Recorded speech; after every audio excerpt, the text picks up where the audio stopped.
Hello everyone, welcome back to our channel. আজকে চলে আসলাম সরস্বতী পুজোর পরের দিন ঘুরতে বেরিয়ে গেছি আর এক মন্দিরে।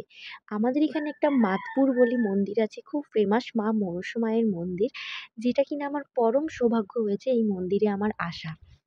আর সত্যিই মানে বলা যায় ভাগ্যে থাকলে কি না কি হয়। তো পরম সৌভাগ্যে আমি আমার এই মন্দিরে চলে আসতে পারলাম। আমার তো ঠিক এখানে থাকা হয় না, জানিও না। আর এইখানকার তো আর আমি ছোটবেলা থেকে মানুষ না, তো ব্যাপারটা তো অবশ্যই নলেজে থাকবে না।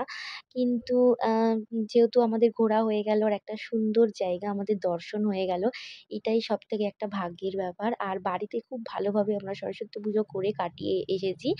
আর এখানে সুযোগ পেয়েছি আরকি এই মন্দিরটায় আসার। তারপরে আরও অনেক জায়গায় ঘুরবো, তোমাদের সঙ্গে একটু হলেও শেয়ার করব। আর পুজোটা স্টার্ট করব, যেহেতু আমাদের ডালা কেনা হয়ে গেছে। আর এখানে একটা অবাস্তব ব্যাপার, এখানে কোনো ব্রাহ্মণ পুজো করে না।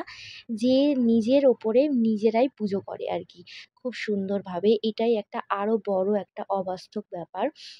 আর মন্দিরটায় দেখতে পাচ্ছ তোমরা, চারিদিকটা ঘুরে তোমাদেরকে দেখাচ্ছি। মন্দিরটা কিন্তু একদম সাদামাটা মায়ের মতো একটা মন্দির। না কোনো বড় কিছু খুঁজে পাবে। একদম সাধারণ মানুষের সঙ্গে মিশে যাওয়া এক মন্দির। আমাদের মতো সাধারণ মানুষ মিশে যাওয়ার মতো একটা মন্দির। আর এখানটায় খুব সুন্দর লাগলো আজকে পুজোটা দিয়ে। আর কি বলতো? একসাথে মিলে যে আনন্দটা পাওয়া যায় আর একসাথে মিলে যে কাজ করলে যে মজাটা পাওয়া যায়, ঝগড়া অশান্তি তো হবেই। সেটাকে ভুলে গিয়ে আবার এক হয়ে যাওয়াটাই হচ্ছে কিন্তু পরম ভালোবাসা।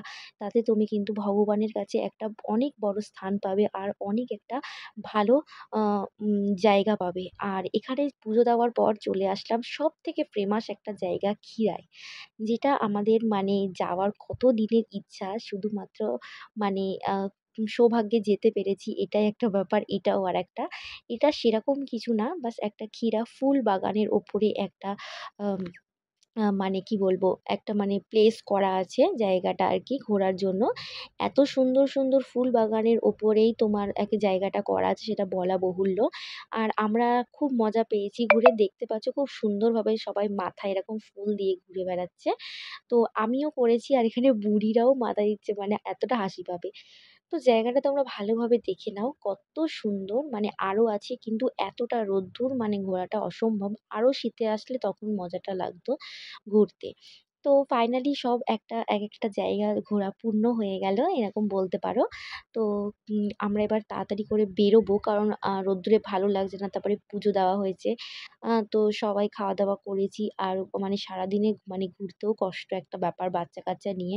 আর আমার বাচ্চা খুবই চঞ্চল, খুবই দুরন্ত। তো সেইসব নিয়ে যে মানে ঘোরাটা যে কতটা কষ্টকর, যাদের বেবি আছে কিন্তু তারাই একমাত্র জানে।